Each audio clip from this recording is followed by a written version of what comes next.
ผู้นี้ซื้อดูมยิ้มงามๆเขาเบิ่งได้จังว่าไอ้เอิ้นพี่ยังอันนี้ฮะไม่ต่อมาไม่ได้เกศอาเกียวอากิโอภาษาชุดเจ้าว่าได้ขอบใจนะภาษาปะโกะกำเอิญคือกันเนาะสบายดีบ้านชื่อโตอยู่สิเหรอบ้านบ่อยู่บ้านนั่นแหละกุ้งบ้านละลายอากงแม่เที่ยงซื้อเที่ยงซื้อเนาะแม่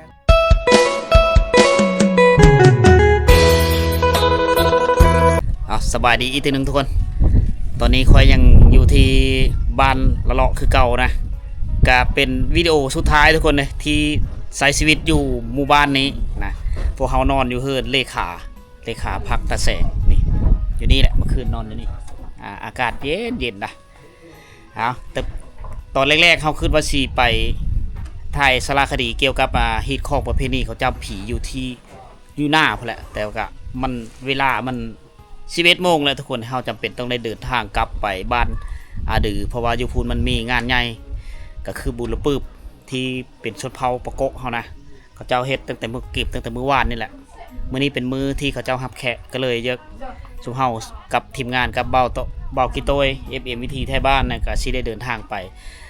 ศึกษาเบิ่งฮีตของประเพณีอีกทีนึงนะก็เลยได้เดินทางกลับจากหมู่บ้านนี้ก่อนหวังว่าโอกาสหน้าเฮาสิได้เดินกลับมาอีกคือเก่านะเพราะว่ายังสิมีประเพณีพี่เลยลึกลับหลายที่เฮาเพิ่นทันรู้จักคอนใจไปขวัญใจเบากิโต้ยบ่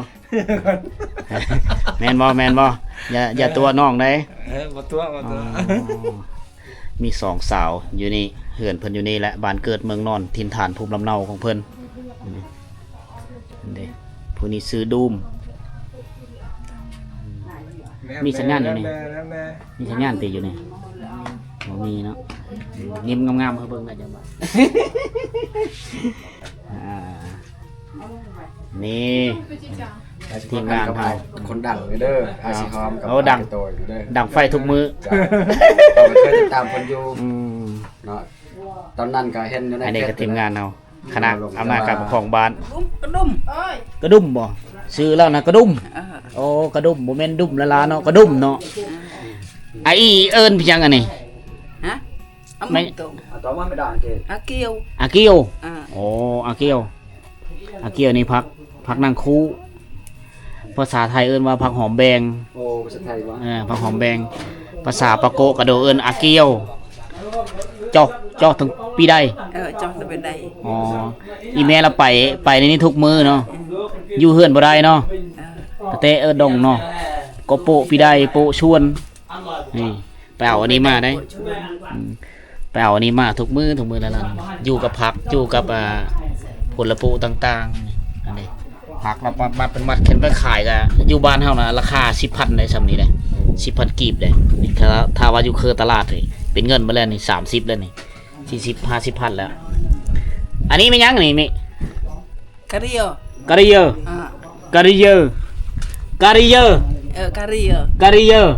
โอ้มื้อนี้เฮามาเฮ็ดภาษาชนเผ่านำแม่เพิ่นเอามานอนนำเพิ่นนี่แหละเมื่อคืนนี่อบอุ่นดีนะนี่โอ้ผักปลอดสารพิษทั้งนั้นเลยอันนี้ดิอันนี้เตียวอ๋อมักเพชรบ้านเฮาเอิ้นมักเพชร มักเพชรนี่เตียวอ๋อเครื่องปลูกของฝั่งเราหลายเลยถึงว่าอายุที่สูงก็ตามแต่ว่าเรายังแข็งแรงง้างขึ้นภูประมาณ90 เมตรถ้าแทกจากน้ำทะเลขึ้นได้เซ้ยเราทุกเสาทุกแรงสูบกอกแล้วก็ไปเลยเนาะอองกับผ้ากุยจอยแล้วก็ขึ้นภู100 เมตรเนาะ900โอ้มาเมียน90ให้ที่ผู้ที่เพิ่นไปปุพักอันนี้นะแทกจากน้ำทะเลนี่900 เมตรทุกคนพี่ลึกได้เราย่างเงินพูดแต่เศร้าๆในแต่ละมืออันนี้คือวิถีชีวิตของผู้เฒ่าอยู่ในเฮือนมือเลยเราขึ้นเดียวไปเราก็ไปเฮ็ดน้ำไห้น้ำสูนจังซี่แหละอยู่ลามีเป็นเคยเฮ็ดเนาะตั้งแต่น้อยๆเนาะในยังอันนี้อากึ่งมะเขือใหญ่นี่ว่าได้แห่ดอกอากึ่งไอ้ป้ามือไปดอกอากึ่งปืดบ่อากึ่งปืดมะเขือใหญ่ปืดนี่ใหญ่เนาะมะเขือใหญ่สบายสิเมื่อบ่กินฮอดบ่กินฮอดบ่ แหละ ผู้เบาแท้บ่อ๋อพูดกินฮอดผู้เบาเอาไว้โลดผู้เบาไอ้กี่โตเองบ่ให้เราเมื่อก็อย่าเอาไปทางเอาไปเสียหญ้าให้เอาไปลกหญ้าไปปลูกอึมไปเสียหญ้าเกี่ยวอยู่ภูซอยแม่เฒ่าขอบอกขอบใจน้องสาวเฮาละลายมื้อนี้ได้มายามได้มานอนสัมผัสบรรยากาศสดๆร้อนๆเลยพี่น้องเอ้ยพูดแม่เฒ่าไปเลยได้เฮ้ยอ๋อออกมาแล้วก็ไปปลูกอีกนั่นแหละเพิ่นไปปลูกมานัดมานี่แล้วสวนก็อยู่เข้มเฮือนนี่เลยสวนนี่บ่ได้ปะเฮือนเนื้อทีเป้าว่างเลยเนาะเด้เอาได้มีผักมีซี่ซ้อมนี่ผักหอมเปรย์เต็มนี่เอาไว้บัดนี่แหละ บัด โอ้ตะเบิ่นเอิดเลยอีนี่ แต่เตเอิดดงเนาะเสียหญ้าไป ตะนิกเราออให้งานดูนี่เราแข็งแห้งได้ถ้าว่าอยู่บนเก่านี่กะเฮ็ดเธออิดมืออันนี้กลมๆมือเงยแขนขาต้องได้ย่างมือต้องได้ออกกำลังกายไปนำคุดขี้ดินเสียหญ้าไปก่อนสีเดินทางกลับบ้านทุกคนเลยกะพาทุกคนแวะเบิ่งวิถีสาวๆก่อนเจ้ามาแต่ซักไห้ยำซักมาแต่เสียหญ้าสูนเอาแห้งกันได้แล้วก็มากินข้าวอยู่บ้านพี่น้องเลยกินข้าวรวมๆเลยจะด้วยแล้วกินข้าวได้ก่อน จะด้วยเลยเอาโตขึ้นไปกินกินแหละ กิน นำสาวๆอ๋อผู้สาวมันบ่นี่ สาววันนั้น กระมูลเนี้ยเลยบ่อาหารเพลอนี่ อธิบายเนี่ย อาหารยังดัวไม่ยังนี่ไก่บ่หรือป่าไก่อาเจียดแล้ว คนงามกับอาเจียด เจียดเลย ผู้นั้นยังเต็กปิดหลังเฉยเลยตอกลี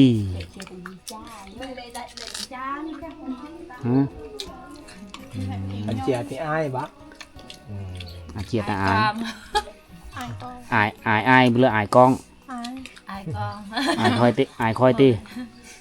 อายกล้อง อายกอง อ๋อกล้องเว้าบ่เป็น ตักคอยอะไรเลย ใส่เลย ใส่เลยบอก ใส่เลย เอาหน่อยหนึ่งนั่นแหละ ผู้นี้ซื้อดัวผู้นั้นเด้ซื้อนั่นเลย เอาหน่อย ซื้อกระ ตะเปาะ เอาหน่อยหนึ่ง ผู้ปิดหลังใช้อายเด้ สายผู้ ผู้ปิดหลังใช้อายได้ซื้อเลยเด้ จ้า ฮะ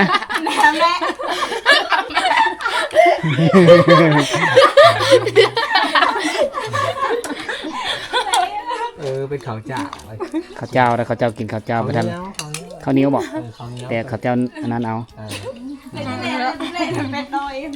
มาจกกระ ผู้นี้ได้ละซื้อในเลยผู้นี้ เชื่อดิ อ๋อหายกันแล้วได้บ้าง อายกอง ซื้อหนอมผู้นั้นเด้ ลม ล่มน้องล่มโอ้เฉพาะจังเย็นเนาะเย็นจอยตลอดเลย ที่มาอันตรง ผู้นั้นเด้ซื้อในได้ละ ซื้ออีบัว ซื้อน้องบัวบอกน้องบัวทองสาวๆเรากินข้าวมีต้องอายเด้อกินตามสบายเลยเด้อจะเปิดแม่กล่องจะกล่องเจ้าเบิ่งนั่นเจ้าก็เปิดนะเอากินไอ้กี่ตัวก่อนจะเดินทางกลับบ้านโอ้ยมีต้องอายกินเขาบ่ลงหุ่นดีเนาะเจ้าเนาะว่าจะมีหุ่นดีเนาะหุ่นเซ็กซี่สาวไปเลยว่าซื้อนี่สาวไปเลยนี่สาวไปเลยคนนี้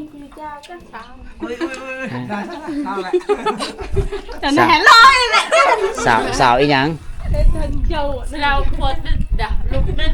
ลูกติดลูกดิก ลูกนิดติดเราลูกนิด ลูกติดอ๋อ เราลูกนิดไปลอย สร้างครอบครัวแล้วเนาะโสด สูตรได้จิ้มก็ได้ บอกว่าโสดลูกติด ลูกนิด อ๋อสู้ลูกดิด สวดแต่มือนี่มือแรกบ่สวดมัน แต่ตอ นี่ นนี้ แต่ตอนนี้มันไม่กลัว จ้าโดยฉันอย่าใช่ โสดบางข้างข้าว สวดบ้างกลางข้าว จ้าโดยชอบใจอย่าบ้า เป็นแต่แสบเนาะไอ้กินอยู่เฮือนนั่นอิ่มแล้วกับบ่อิ่มได้กินน้ำแล้วนี่เป็นแต่แสบนี่กินอิ่มแล้วบ่ เลยจ้อมกลางใบ เลยจอมจอมแล้วนะบ่ต้องเว้าเลยจอม จงพี่มานั่งพี่นี่ตะกูนี่งวยได้อันเป็นไงเลย เป็นไงดู không phải bên kia ของ cho ông kia bên kia người ăn lâu สาวกับตัวนะ ว่าภาษาเวทได้เบอร์นะ3-4 สาวเนาะ ได้ น้อยเดือกเฮ็ดนะ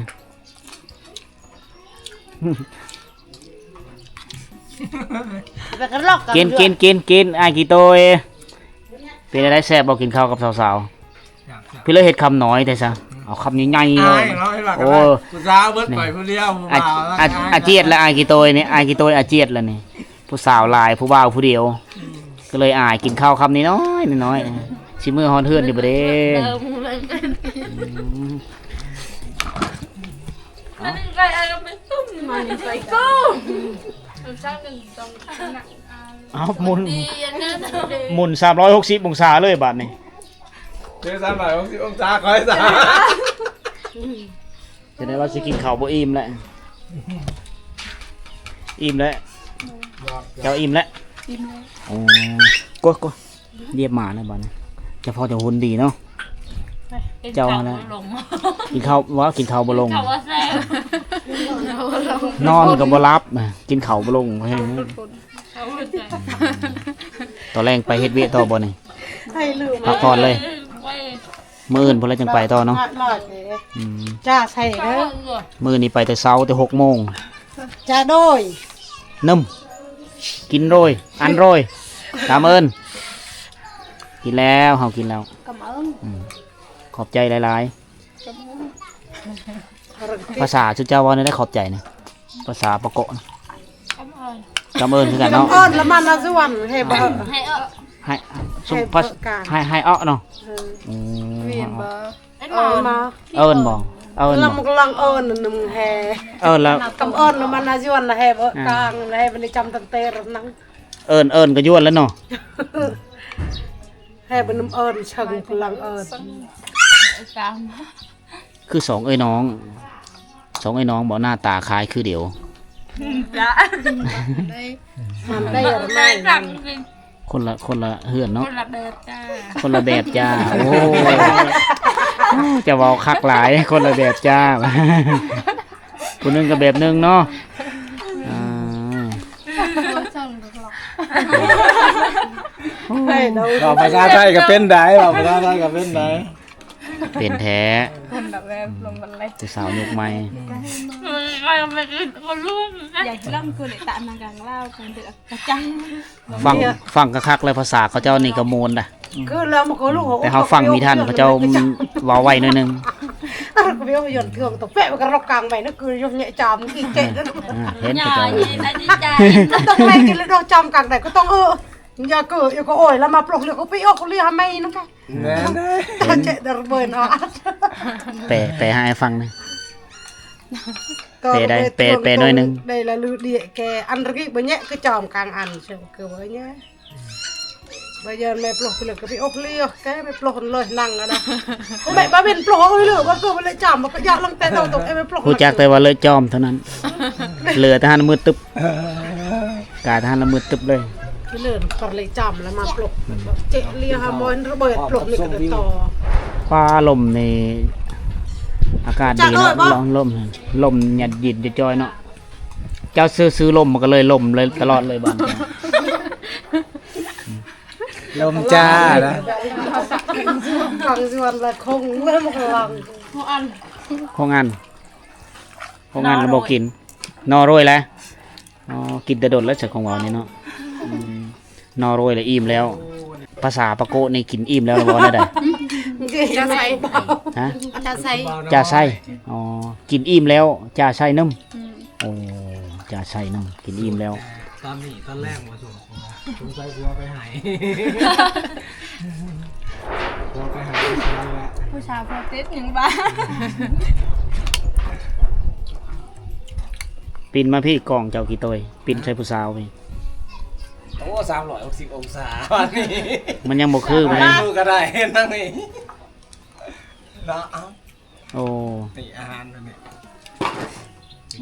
อาหารบ้าน มันนี่มัน ๆอันนี้มันยังอันนี้ เวียนเจ้า อากึ่งบ่นี่ เจ้า อ๋ออากึ่ง ผม เนาะ แม่ในกากวน อากึ่งกับไก่ไก่เนี่ยจุ้ย ไปเนาะ มันหมาผาจอ สาว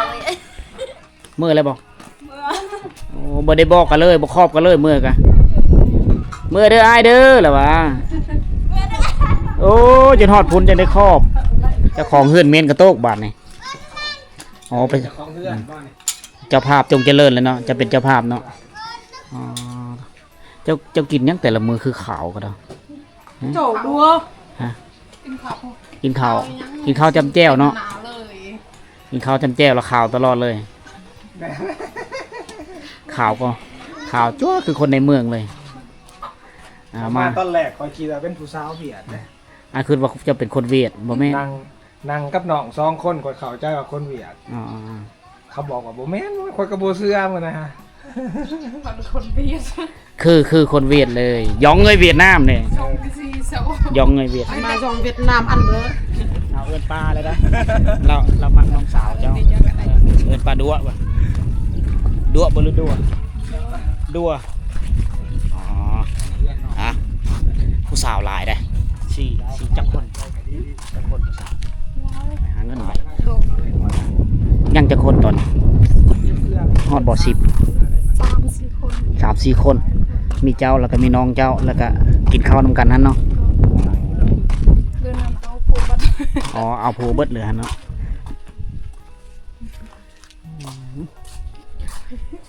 จะด้วยกินข้าวอันเกิมคือกินเด็กกระเดียวกินพร้อมอายเลย ให้แค่กินก้อนนั้นบอกประเพณีบ้านเฮาเนาะ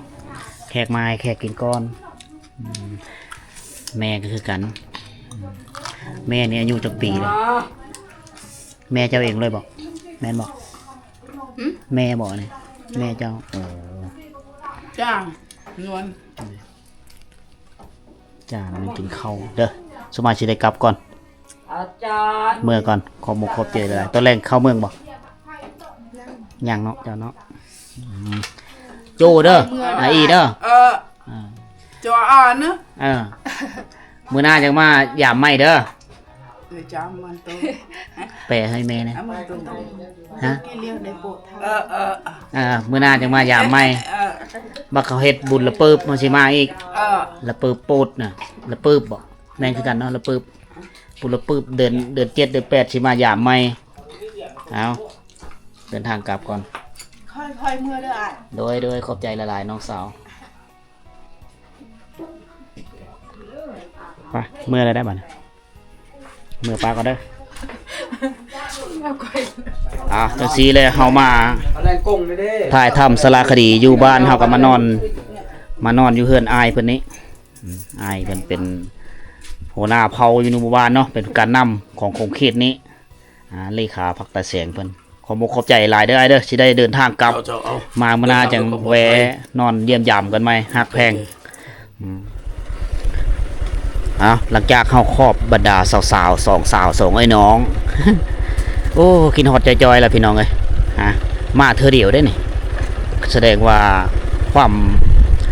มีน้ำใจของเขานี่โอ้โหโอเคทุกคนเฮาเห็นแล้วเฮามาหมู่ชนเผ่าหมู่บ้านชนเผ่านี่งามนิสัยเขาเจ้ามานี่มีเฮิรนนี่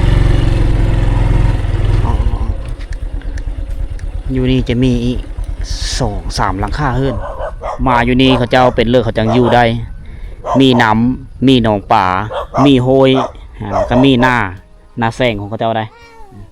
เขาจะอยู่แบบเรียบง่ายอย่างซี่แหละเฮิรนกับแบบปฐมประฐานเลยเฮิรนยุคโบราณทุกคนเฮิรนดังเดิมโอ้โหตั้งอยู่นี่ ก็เจ้าใช้ชีวิตอยู่นี่มีแต่2-3ครอบครัวนะที่เป็นกกเขาเราก่อกันญาติพี่น้องเดียวกัน